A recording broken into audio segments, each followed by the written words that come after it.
आप छोड़ ही दीजिए। महिलाएं तो जब पहलवान जो मेडल लेके आती हैं, हमारे देश की शोभा बढ़ाती हैं, वो सुरक्षित नहीं है तो आम नारी की आप सोच सकते हैं, आम नारी जो आम लड़की है वो कहाँ से सुरक्षित है। वो क्या वजह लग रहा है कि अभी तक कार्रवाई जो नहीं हो रही है?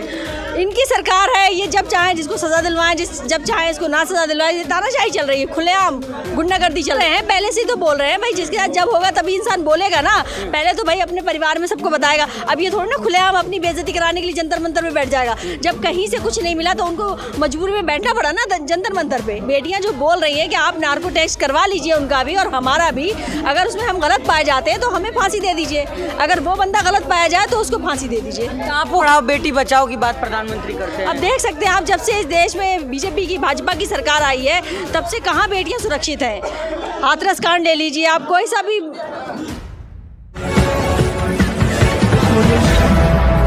मैम किससे देख रहे हैं लगातार जो 20 दिन से आंदोलन चल रहा है, अभी तक ब्रजभूषण शरण की गिरफ्तारी नहीं हुई, क्या वजह लग रही है आपको? इनकी तानाशाही है।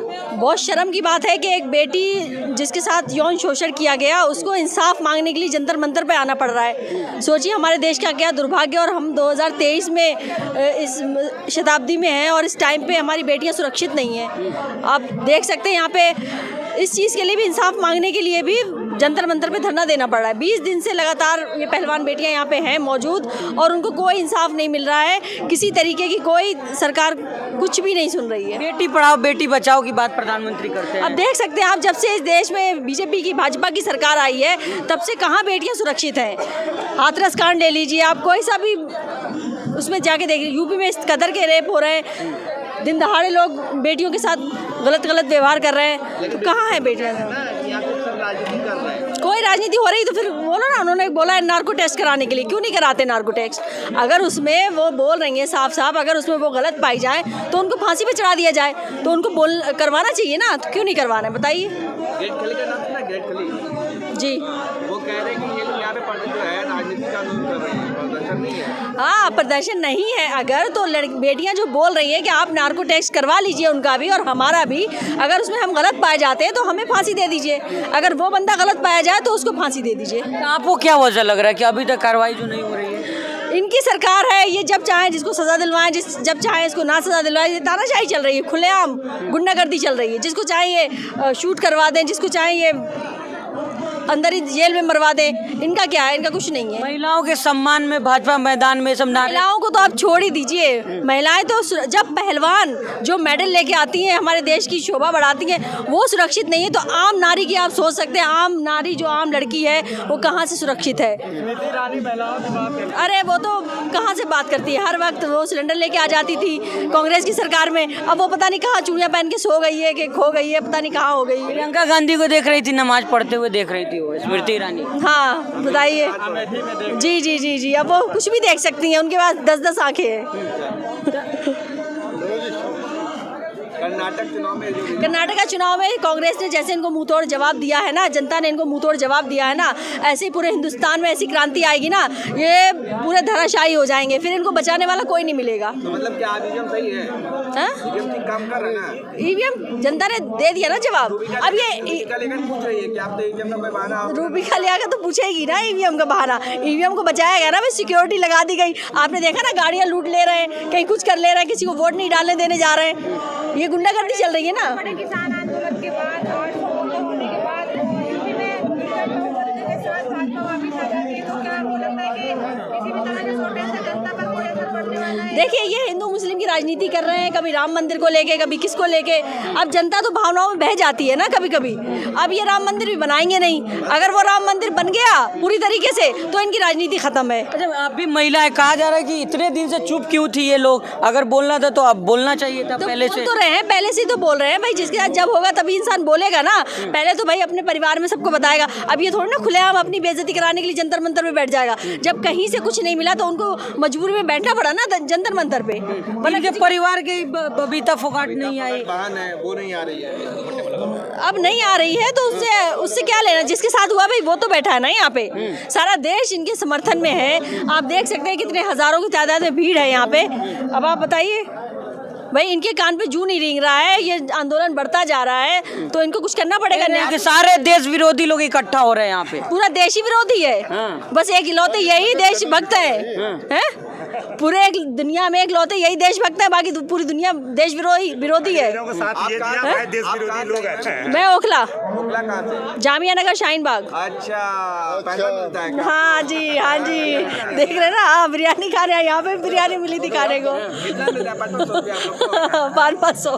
तभी तो कह रहे हैं हाँ। जी भी लोग यहाँ बैठ गए। सही कह रहे हैं, बिल्कुल। मोदी जी अब रोजगार देंगे नहीं तो क्या करेगी जनता, यही करना पड़ेगा। आ नहीं पा रही तो यही करेंगे। हाँ, इसी तरीके से। मोदी शाहीन बाग में जब लोग बैठे हुए थे तो यही पहलवान जो इनका विरोध कर रहे थे, तो अब आप लोग यहाँ समर्थन देने आ गए। देखिए उनकी धारणा थी, ठीक है, अब उन्होंने बोला, उनको क्या समझ में आया, ठीक है, लेकिन ये एक कोई राजनीति मुद्दा नहीं है, CNRC नहीं है, ये लड़कियों के आत्मसम्मान की बात है और एक महिला होने के नाते मेरी भी 3 बेटियां हैं, मैं इनके साथ खड़ी हूँ। ब्रिजभूषण तो कह रहे हैं मोदी जी कह देंगे, इस्तीफा दे देंगे हम। मोदी जी कहेंगे ना। अरे ब्रिजभूषण को जेल में डाला जाएगा ना, ऐसे थोड़ी वो इस्तीफा देके बैठ जाएगा शांति से। पेपर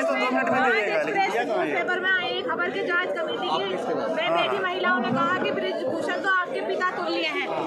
तो अपने पिताजी को भी जेल में डाले भाई, वो क्यों नहीं डाल रहा है? उन्हें पिता तुल्य की तरह छू रहा था, पिता की तरह छू रहे थे वो, तो आप इस बारे में क्या कहना चाहेंगे? हाँ, तो मोदी जी भी तो कहते हैं कि वो हमारी बेटियों के समान है, फिर काहे के लिए अपनी बेटियों के साथ नाइंसाफी करवा रहे हैं? क्यों नार्को टेस्ट नहीं करवा रहे? करवा के किस्सा खत्म करें। ब्रिजभूषण कर आज तक हमने एक फोटो नहीं खिंचवाया है, अलग मतलब सबके सामने ही जो भी फोटो खिंचवाया है। हाँ तो भाई कोई बात नहीं खिंचवाया है तो तूने जो कांड किए ना वो सब सामने आ रहे हैं ना, फोटो से क्या लेना देना है, फोटो से इसका क्या संबंध है? गिरफ्तारी हो जाती है फिर आप लोग चले जाएंगे यहाँ से? गिरफ्तारी होगी, उसको जेल में डाला जाएगा तब जाएंगे ना, पूरा न्याय लेके। ऐसे थोड़ी समझौते में चले जाएंगे, उसने इस्तीफा दे दिया, वो घर बैठ गया और हम लोग यहाँ से चले जाएंगे, ऐसा नहीं होगा। वोट जय श्री राम जय हनुमान क्यों लिखवा रखा है आपने? देखिए अभी जिस तरह से आपने देखा, एक जुमले वाले आए थे, जुमले वाले बाबा आए थे, उन्होंने बताया पहले जय श्री राम करते थे, अब कह रहे हैं कि जय बजरंगबली बोलो और वोट का बटन दबाओ। तो वो अपना भगवान बदल रहे हैं और धर्म की राजनीति कर रहे हैं। एक तरफ आपने देखा विकास की राजनीति, एक तरफ आपने धर्म की राजनीति देखा। जहाँ धर्म की राजनीति थी वहाँ पे वोट आए नहीं। मेरे को तो लगता है 60 भी पार नहीं कर पाएंगे ढंग से। और जहाँ आपने विकास देखा है तो मेरे को तो वहाँ पे उम्मीद है कि 137 सीट्स आने वाली है वहाँ पे, और ये शायद हमारी ऐतिहासिक जीत होगी, क्योंकि अभी जिस तरह से अभी बयान आया था मोटा भाई छोटा भाई का कि दूरबीन से देखने पर भी हमारे को कांग्रेस नहीं दिख रही है। तो आपने शायद सबको याद होगा कि जब चीता लाए थे, जब जुमले वाले बाबा चीता लाए थे तो उनके कैमरे की फोटो खींच रहे थे, तो कैमरे के आगे सोने का ढक्कन लगा था, तो मुझे लगता है उनके दूरबीन पे भी ऐसे ही ढक्कन लगा। बजरंगबली किसके साथ रहे? देखिए बजरंगबली अभी आप देख सकते हैं, आप तो काउंटिंग चल रही है, उसमें भी पता ही चल जाएगा किसके साथ थे। ईवीएम का जो हल्ला होता था, अब जो हल्ला नहीं हुआ ईवीएम का। देखिए ये सारी बातें वो है, लेकिन हाँ जब ईवीएम होता था तब सच बोला जाता था। बाकी सरकार खटकरे में, अब तो जनता खुद वोट दे रही है। जनता तो, और जो कहने की बातें ईवीएम वगैरह की, वो तो गोदी मीडिया या कोई अंधभक्ति कर सकते हैं। मोदी मीडिया बताइए, केरल स्टोरी रिलीज करी मोदी जी, खुद बोले उसे देखिए, तो धर्म का जो वो होता है हिंदू मुस्लिम का, देखिए ये सारी केरला स्टोरी और ये कश्मीर फाइल्स, ये सारी सियासत की बार नहीं चला गया। इस बार कुछ नहीं चलेगा। कश्मीर फाइल्स पे एक बारी चल गया, और मेरे को तो नहीं लगता इस बारी चलेगा, क्योंकि जो सारी चुनावी मूवियाँ हैं और इनमें कुछ नहीं है। जब चुनाव आते हैं तब आ जाती है। कर्नाटक में कांग्रेस की जीत कैसे देख रही हैं आप? पहले ये देखिए बड़ी जीत है और हमारे लिए बहुत खुशी का माहौल है। जैसे अभी न्यूज़ गोदी मीडिया वगैरह पे भी चल रहा है कि कर्नाटक का किंग, कर्नाटक के कांग्रेस है किंग, ऐसे करके बहुत कुछ चला रहे हैं। सन्नाटा है गोदी मीडिया में। हाँ सन्नाटा रहेगा, क्योंकि बहुत बुरी हार हुई है इस बारी। तो पहले उन्हें लग रहा था कि चलो जय श्री राम से नहीं चला, पुराना हो गया, अब बजरंगबली करेंगे, तो वही गांधी को जाता है, मल्लिकार्जुन खड़गे को जाता है। आपने लिखा है नो नाटक इन कर्नाटक, कौन कर रहा था नाटक?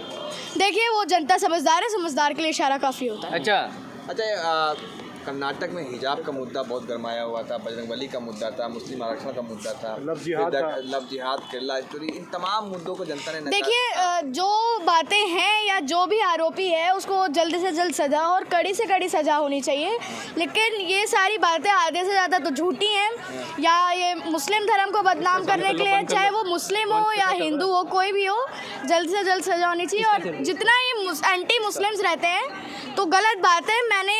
मैं हमेशा कहती हूँ अपने ईमान से मुसलमान हिंदुस्तान में है, अपने ईमान से मुसलमान हिंदुस्तान में है, तुम तिरंगे से हरा रंग हटा नहीं सकते। जितना ये करते हैं मुस्लिम बहुत बेकार बात है, बहुत गलत बात है। मोदी जी के दिन चले गए क्या?